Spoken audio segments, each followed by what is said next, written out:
there's a lot happening in our country and around the world. And I know for me and for some folks that I've spoken with, there is a very palpable sense of overwhelm. And it can feel paralyzing to even know what to do and where to begin. I want to give you 5 lessons, 5 leaders for Black History Month from whom we can take some cues and lessons about our own political activism. So that's what I want to do with today's episode is combine a message for Black History Month with practical, digestible steps that you can take right now if you are feeling overwhelmed in the face of all of the political oppression that's going on right now, so that you can find just one tiny little thing that you can do. Welcome to the GenX Shift podcast, a show for Gen Xers who are navigating some pretty tough transitions and aren't sure how to move forward. I'm your host, Michelle Walter, proud Gen Xer, former lawyer turned entrepreneur, huge Jason Momoa fan, and margarita snob. And I've navigated a lot of transitions in my life, from losing my mom suddenly to a heart attack to starting my own business. But I often did it all on my own because I was too stubborn to ask for help. Now I'm on a mission to give actionable strategies to other Gen Xers so that they can find the confidence, courage, and clarity they need to make a shift. So let's rock and roll. Hey, Gen Xers, welcome back to the podcast. I've been off for a couple of weeks, not really off of work, but just off of the podcast. And not for any good reason, really. If you're like me, I have been sort of wondering the last couple of weeks, what the fuck is going on? And so the last couple of weeks have really been about me trying to get my bearings, trying to get my legs underneath me, to figure out how I want to show up in the world at this particular point in time. Because there's a lot happening in our country and around the world. And I know for me and for some folks that I've spoken with, there is a very palpable sense of not only what the fuck, but overwhelm. Because oftentimes in the face of upheaval, drastic change, quick change, and just tumultuous times, it can feel paralyzing almost to even know what to do and where to begin. And so the last couple of weeks, I haven't necessarily engaged in the most supportive practices for myself. There's been a lot of binge watching TV and scrolling too much on social media and trying to read all the news. And while being informed is certainly helpful and I think necessary if we want to be engaged citizens of the country, of the world, there can be a little too much, and it can help to find some balance in all of that. Speaking of balance, total side note, one of my guilty pleasures that I've engaged in just last week was the final segment of the final series of the final season of Cobra Kai on Netflix. If you haven't watched Cobra Kai, what are you doing? It's fabulous. I've been in love with that show from the very beginning, and it's a really nice respite from a lot of what's going on in the world and in our country right now. And one of the many things that I have loved about that show and that series over the last 6 seasons is that it shows that no one person is purely good or purely bad. It really shows the complexity of humanity. And it shows that everyone can be redeemable. That may be a stretch for some of us to get our arms around right now, and maybe not quite everyone can be redeemable, but I want to have faith that most people can be redeemed. So anyway, little tangent, but it does tie into what I want to talk about today. And part of why I've taken a couple weeks off is that I really wanted to do something in recognition and honor of Black History Month. And I wasn't quite sure what to do. And so I spent some time, and what finally came to me is that I want to, with today's episode, give you 5 lessons, 5 leaders for Black History Month from whom we can take some cues and lessons about our own political activism.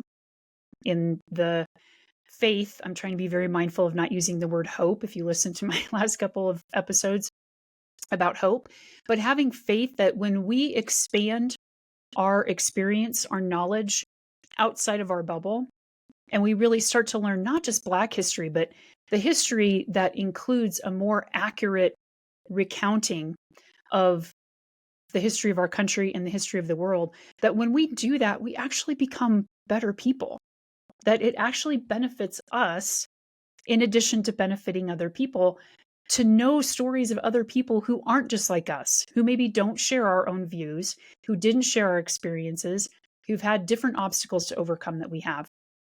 So that's what I want to do with today's episode is combine a message for Black History Month with practical, digestible steps that you can take right now if you are feeling overwhelmed in the face of all of the political oppression and fuckery that's going on right now, so that you can find just one tiny, tiny little thing that you can do. And by focusing on just one tiny little thing, we can start to chip away at that overwhelm. And sometimes that tiny little thing means just taking some time, like I did the last couple weeks, for yourself to reflect on how you want to show up and what means the most to you. What, of all the issues that are coming up right now, what's one that's most important for you? So this episode is going to be jam-packed full of show notes. So please make sure to go to the website, lifefromthesummit.com/podcast/33, I believe is this episode, 33, so that you can get the complete show notes with all of the links for the information and the folks that I'm going to talk about today. All right. Before we get into that, let's just all take a collective inhale and exhale.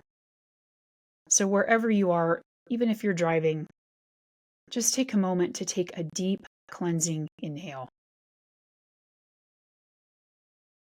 Hold it for just a second and exhale slowly, slowly, exhaling, exhaling. Let's do that again. Take another deep inhale. Pause for just a moment and now exhale.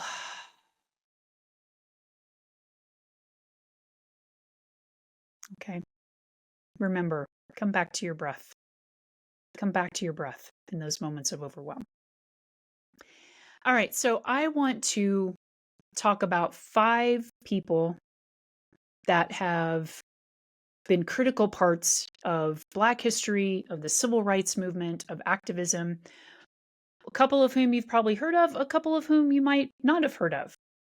So let's get into it with number 1, and I think a great place to start is with Audre Lorde.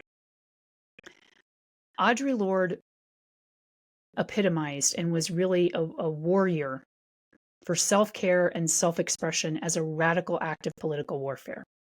I want to give you a little bit of background about her and about the other folks, and then kind of explain what we can take away from their life and their legacy and their activism.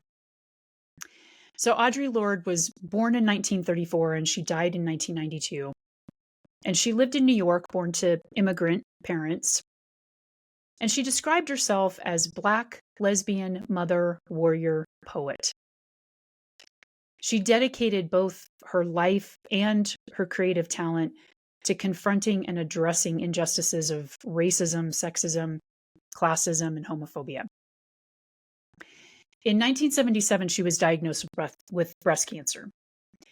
And the National Museum of African American History and Culture describes that while she was dealing with her breast cancer diagnosis and getting a mastectomy, she struggled because there just weren't resources at that time for being Black and being a lesbian. In 1980, she wrote the Cancer Journals and reflected on her whole journey through her cancer diagnosis. She battled cancer for 14 years, and it eventually turned to liver cancer and took her life. But during that time, she reflected on how to incorporate that cancer into her identity as a Black woman and lesbian. Sadly, she passed away at the age of 58, way too young. And before that, she decided to empower herself, take a name change, and she changed her name to Gambi Adisa, which was an African name meaning she who makes her meaning clear. Throughout her various struggles, Lorde started to write about the power of resistance and survival, especially for marginalized communities. And I want to point that out. She was talking mainly about people who were in the margins, whose rights were being oppressed and who weren't rising to the front. In her 1988 essay collection, she wrote, "I had to examine, in my dreams as well as in my immune function tests, the devastating effects of overextension. Overextending myself is not stretching myself. I had to accept how difficult it is to monitor to monitor the difference. Necessary for me as cutting down on sugar, crucial, physically, psychically. Caring for myself is not self-indulgence. It is self-preservation. And that is an act of political warfare." That last piece gets quoted a lot. Caring for myself is not self-indulgence. Boy, words are hard today. Caring for myself is not self-indulgence. It is self-preservation, and that is an act of political warfare. That's been quoted a lot and misappropriated in a lot of ways too, because when Lorde spoke of self-care, she wasn't talking about what we think of nowadays as self-care. Her concept of self-care has been taken, appropriated, commercialized, hashtagged, cutified to cut out the deeper meaning of what she intended. Self-care, according to Lorde, is not about some spa treatment or getting your nails done or buying some expensive mud mask from a Hollywood celebrity. It's not pampering. It's not like boss girl action. It's none of that stuff. I almost said crap. I mean, that stuff can be useful and it can feel great. And it's a way to be nice to yourself, but it's not really what was intended by self-care. Self-care has turned into this wellness billion-dollar industrial complex, mostly from white women, by the way. And this kind of self-care isn't going to get you or society out of systems of oppression. That kind of self-care, that kind of mud mask, spa, pamper, yoga class, again, all great, but that is not what is going to help dismantle systems of oppression. That's not going to fight genocide, economic decline, racism, sexism, homophobia, trans hate, ableism, the climate catastrophe, or anything like that. Again, if I just took a bath last night, if taking a vacation, getting your nails done, going for a massage, if all of that feels good, yes, absolutely do it. Like, it's important to be nice, to be kind to yourself. But that isn't the kind of self-care that's going to have an impact on the greater collective. And that's really what Lorde was talking about, is self-care that is done to restore and nurture for the greater collective. What she meant when she talked about self-care was not avoidance of pain, which is what a lot of self-care is today. It's all about avoiding pain and discomfort. The kind of self-care that Lorde was talking about leaning into that discomfort and also nourishing yourself. Lorde's self-care was not meant to be a buzzword, let alone a hashtag. And it wasn't meant to bandage over real pain. What she meant is caring for yourself so that you can stay engaged in social justice work, so that you can show up for the collective without sacrificing yourself in the process. The self-care she was talking about was the collective and collective liberation. So the deeper invitation of self-care is to reflect on what systems harm and oppress you and others. the systems that make you want to disconnect from yourself, from other people, from the planet.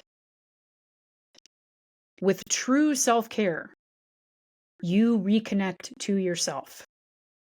You reconnect to others, and you reconnect to the world around you. You actually reconnect to joy. You reconnect to nature, to nourishment of yourself, so that you can engage in the fight for the collective. With true self-care, you nourish yourself in a way that allows you to go inward, not avoid the discomfort, but allows you to go inward so that you can go outward. With this kind of self-care, you end up building a life that you don't have to numb out from with a Mai Tai on the beach in Mexico. Again, that's all great. And that's not the kind of deeper self-care that we need to start engaging in so that we can show up with the collective and fight for the things that really matter to us. Self-care needs to be rooted in your own liberation as much as liberation for the collective, for those around you, for our country, for the world. So when you reconnect to yourself, to nature, to joy, you're kind of giving the bird to the systems of oppression that don't want you to be joyful, to the systems that want you to feel disconnected and isolated, to the systems that don't want to see you truly happy. So here are some calls to action based on Audre Lorde's work and this deeper concept of self-care. First, I invite you to look to the teachings and lessons from Black, Indigenous, Asian, and Latino women and trans women who've been doing this kind of liberation work for a lot longer. Read and learn more about Audre Lorde. Check out the book, Heal Your Way Forward by my mentor, Maisha T. Hill. I've mentioned her several times. And come join her and me in her co-conspirators lounge, where we talk about all kinds of issues like this. And we educate ourselves around what it really looks like to nurture yourself and find joy so that you can show up for the collective. I'm going to, again, put all of these links in the show notes. Second is I want you to slow your roll. And I'm saying this to myself as much as I'm saying it to you. I get it. We just want to leap into action. We just need to do stuff now because shit is happening. It's happening quickly. And yes, action also needs to happen quickly. And I've talked before on the podcast about reaction versus responding with wise action. We want to respond from a place of wise action right now. And we can't do that if we don't have that deeper rooted, liberating self-care in joy, in our connection to ourselves and to others. I know that a lot of us are angry. A lot of people are scared, terrified. I hear that. And when we take action from an energy that is angry or hateful, we're just contributing to that cycle of anger and hate. We are reacting from fear rather than acting from wisdom. So I invite you to slow down, to reflect on your own participation in systems of oppression. I think about this a lot. Again, it can start to be overwhelming, so take things slowly, but just start to get curious about how am I participating in capitalism in ways that don't serve myself or others. Doesn't mean that we need to dismantle capitalism. That's a completely different conversation, but there might be ways that we can participate in ways that are not as oppressive. How am I participating in systems of racism, in ableism, in classism? So slow down and start to reflect on your own role in some of these systems and recognize how that has disconnected you from yourself and from other people. And so finally, go connect to nature. This was so critical. And Lorde and a lot of Black activists talk about this, and Indigenous activists too, talk about how disconnected we are from nature, from the earth. I know it's wintertime here in North America and many parts of the country. I'm looking outside right now and a lot of snow on the ground here in Colorado. So I wouldn't necessarily, although I take that back, I have actually gone out and stood barefoot in the snow. Not saying you need to do that, but go out and just touch the snow, touch the ground, literally go hug a tree. That's not as crazy as it sounds. There's actually a lot of science behind hugging trees. Go connect with nature. Go for a walk. If you can't go for a walk, open your window if you can, if it's not too cold, even just a crack to maybe hear the birds outside, hear the wind blowing. Reconnect with nature in some small way so that you can start to reconnect to your joy. Find little things that make you happy. I recommend all the time to my clients to start a things that bring me joy list. Keep it in the notes app on your phone. Write down whatever it is. I don't care how silly it is. If it brings you joy, write it down. Keep track of all of these silly things like singing in the car, in the shower, playing with your dog, playing with your kids, watching TV, taking a bath. Like, what brings you joy? And try to do more of that, because that is what political oppression, systems of oppression do not want. They do not want you to be joyful. They particularly don't want marginalized communities to be joyful because they see that as dangerous. Because when we are joyful, we know that we're unstoppable. So reconnect to nature, reconnect to your joy, and reconnect in ways that nourish you so that you can re-energize and re-engage for the sake of the collective. So that's Audre Lorde. Number 2 is Ella Baker. And the lesson we get here from Ella Baker is finding community and building power. Ella Baker was a key figure in the civil rights movement, having roles in various organizations like the NAACP, Martin Luther King's Southern Christian Leadership Conference, and the Student Nonviolent Coordinating Committee. I'm going to put a link to Ella Baker's Center for Human Rights in the show notes, so please make sure to go check that out. But just a little bit on her background. Her grandmother had been enslaved, and it was her grandmother's pride and resistance to racism that really inspired Baker. She graduated from Shaw University in 1927 as valedictorian, despite everything against her. And in 1930, she moved to New York and began her activism work. She focused on economic justice for all people.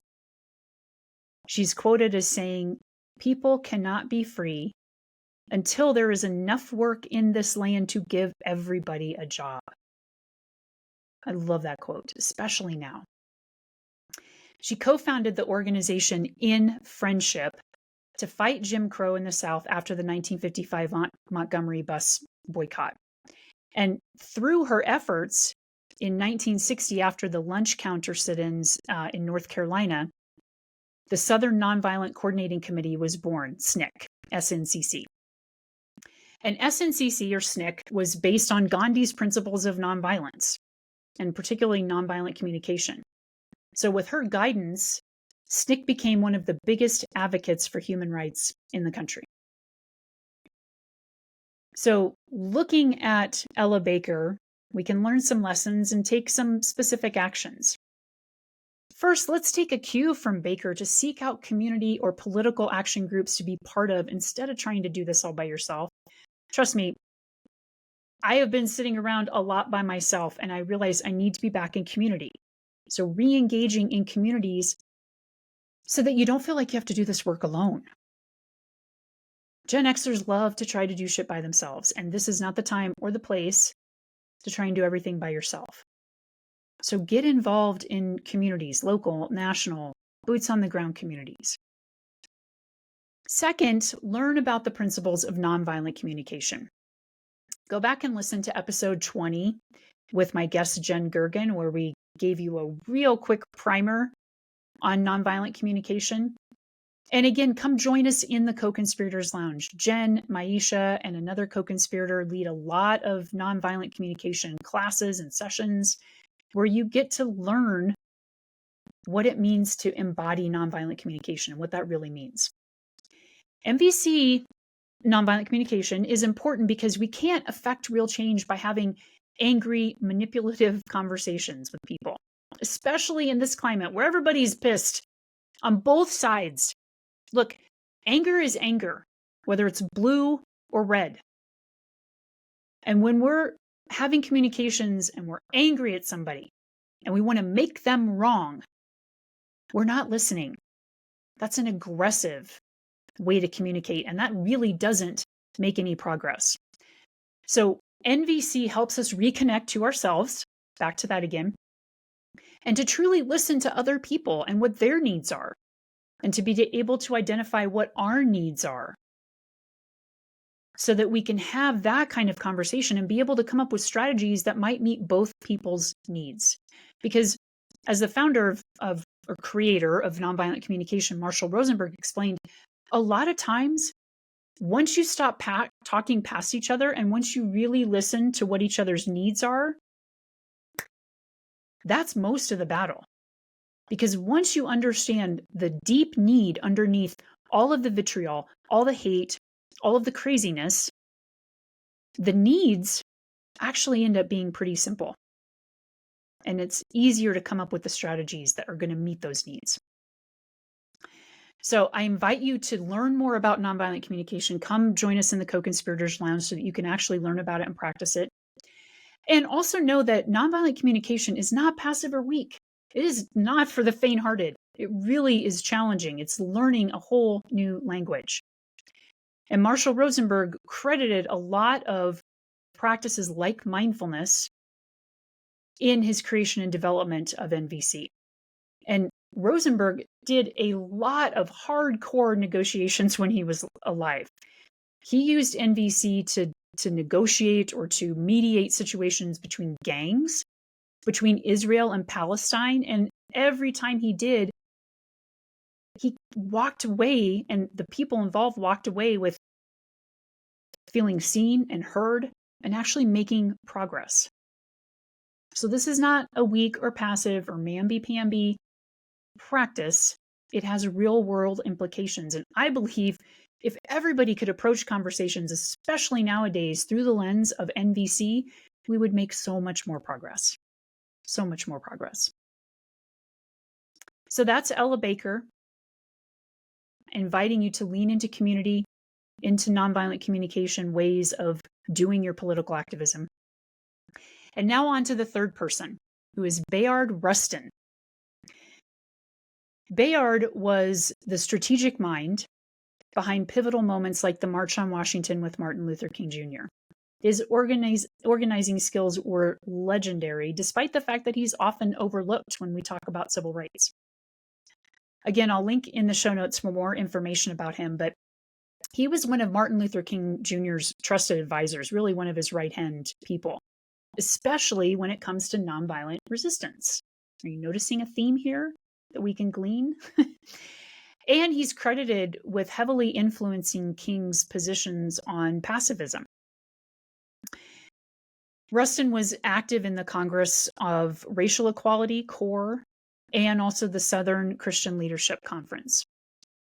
And he was openly a gay civil rights leader, which unfortunately is why he's lesser known, because he was subjected to attacks both inside and outside of the civil rights movement.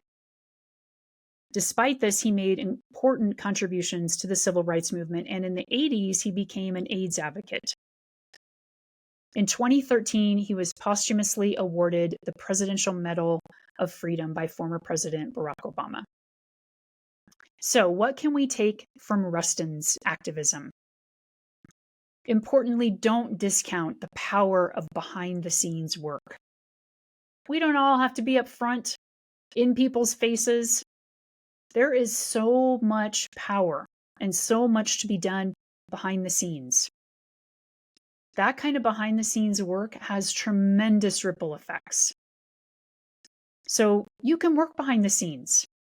You can be in the trenches and support other people who are maybe more public facing, and have faith that those actions are going to have ripple effects, like Rustin's advising Martin Luther King and being instrumental in the marches in Washington.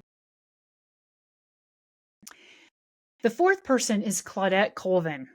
I just learned about Claudette a few years ago, and the lesson from her is the power of one small action.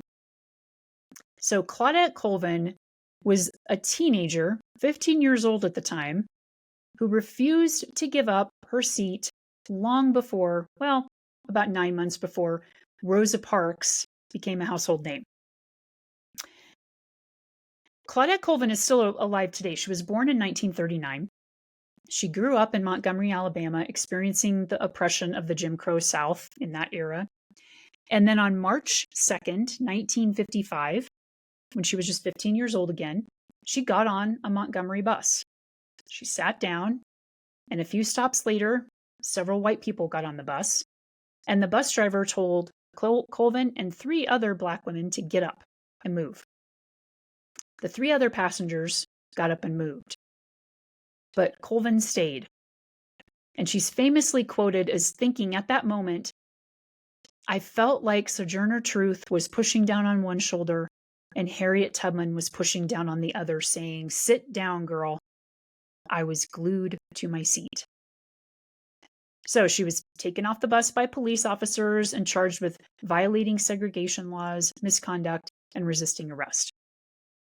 The Black community was outraged. Martin Luther King Jr. came down to Montgomery to fight her arrest, and leaders in the civil rights movement wanted Colvin to be the face of the civil rights movement and the bus boycotts to end segregation. But ultimately, they decided that she was too young, too dark complected, and she became pregnant. So the powers that be in the civil rights movement decided that she was not the face that they wanted at that time. And then 9 months later, Rosa Parks refused to give up her seat on the bus.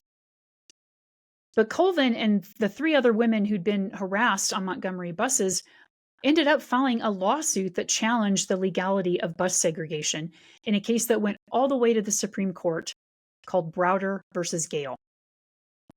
The Supreme Court ultimately found that bus segregation violated the 14th Amendment of the U.S. Constitution. The 3 other women who were plaintiffs in that lawsuit were Mary Louise Smith, Aurelia Browder, and Susie McDonald. Colvin ended up having an even bigger role in the civil rights movement. And she continues to speak about her remarkable history.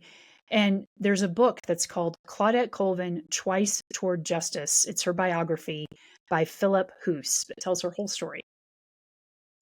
So the call to action here from Colvin's story is to remember to have faith in your actions. She knew that giving up her seat would go against everything that she believed. And despite potential harm to her, she had faith that she was doing the right thing. So have faith, even when things are hard.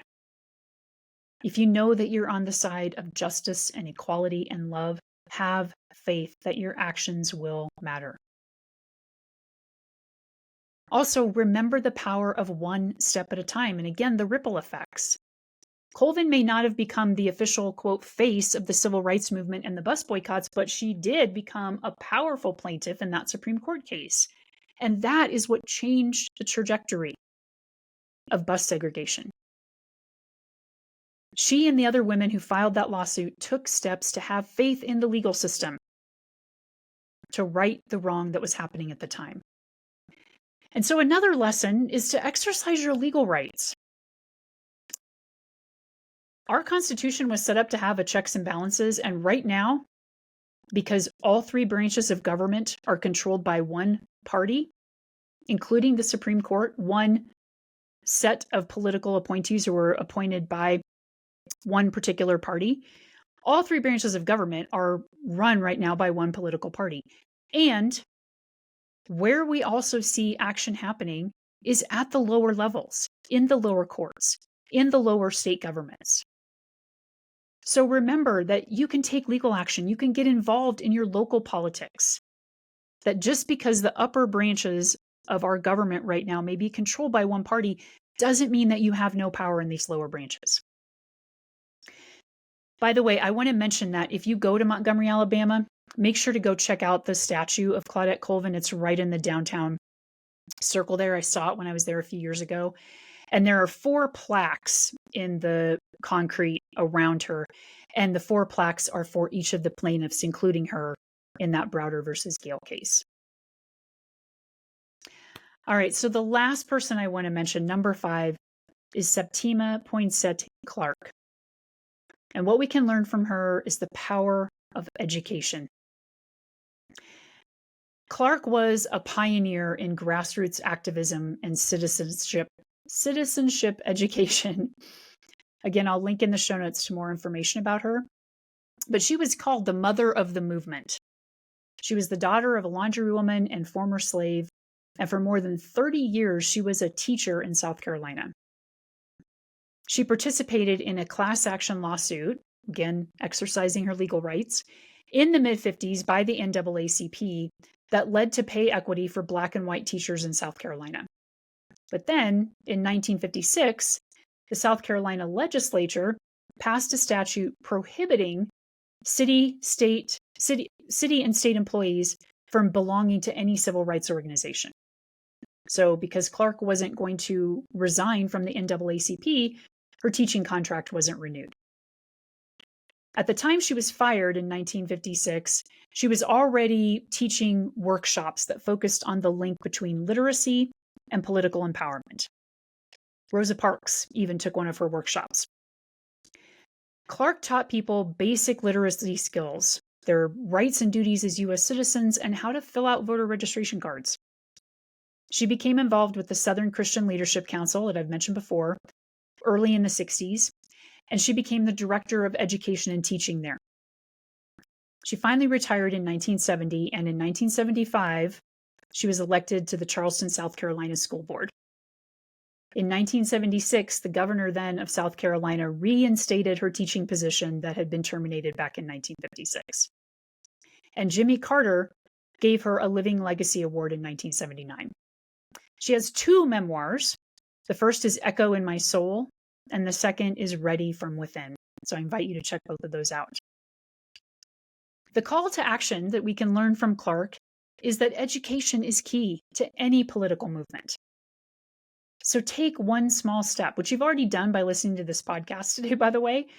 One small step to educate yourself, to get outside of the bubble, especially the bubble of how our American education system is set up.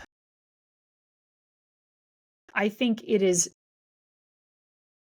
critical to understand that most of us did not receive a full and accurate education around history growing up. Now, as an adult, it is your responsibility to expand on that education. So dig into Black history, books, documentaries, local talks, and use that knowledge to inform your political engagement. Find knowledge outside of the standard American curriculum that most of us were raised on in school and still continue to be exposed to, by the way. Find your own new, inspiring sources of information, particularly from people who have backgrounds different from you. Don't just look to white authors and white educators and white speakers. Look to Black, Brown, Indigenous, Latina, Asian activists and educators and speakers. Second, help drive voter registration. We have midterms coming up next year. And midterms, again, are so important when it comes to how Congress is made up and how they're going to function or not function. So help increase voter registrations now. Find groups in your area. I'm just going to throw a couple resources in the show notes. Obviously, Google other local ones in your area. But one is When We All Vote, and another is the League of Women Voters. Third, you can volunteer to teach English as a second language. This is so important right now because, as Clarke showed through her efforts, literacy and citizenship are critical for civil rights. So helping people learn English so that they can navigate their citizenship and rights is so valuable. Again, I'll put a couple links in the show notes, but a couple that I came across are English as a Second Language and Immigrant Ministries, which has volunteer opportunities. And also Bridge Education Gap has 5 places where you can volunteer. So that's it. That's 5 activists, just 5. There's so many more in addition to the ones that we hear about all the time.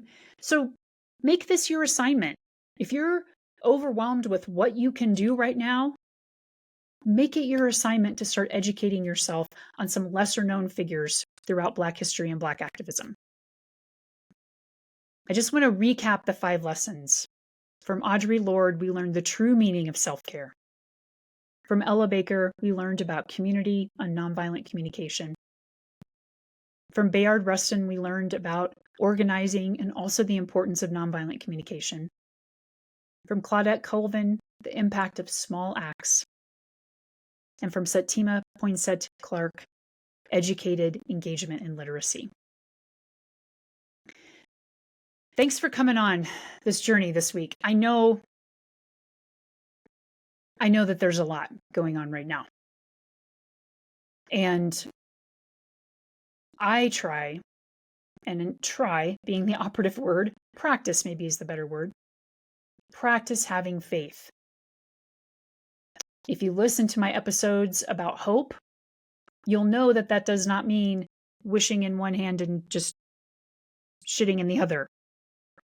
We're not talking about just hoping that somebody does something, that something will get better, that something will change. That somebody is you. And the something is a small action that you can take. So that is faith. That's having faith that you matter. Your actions matter. And your inaction matters. I appreciate that we're all overwhelmed, raw, depressed, anxious, terrified, like you name the emotion. And when we get to that place, we have to remember that that's what the system is trying to do. And when I say the system, I'm talking about all the systems. Doesn't matter what system we're talking about. That's what people who don't want equality, that's what they want to have happen. They want people to shut down. Please don't shut down. Please truly nourish yourself, reconnect to yourself, find your joy, go out in nature so that you can join all of us in fighting for what's right, in fighting for love. We have to remember, again, I don't care what side of the aisle or in between that you are, your actions need to be rooted in love. And love has no bounds. Love has no color, no class, no physical attributes. So we can look to leaders like the ones I've mentioned and others, and we can learn how to act from love. Because if you're not acting from love, then things get kind of dark. So act from love. Be kind to yourself, to others. Remember to check out the show notes again. There's a lot of information that I'm going to put in there.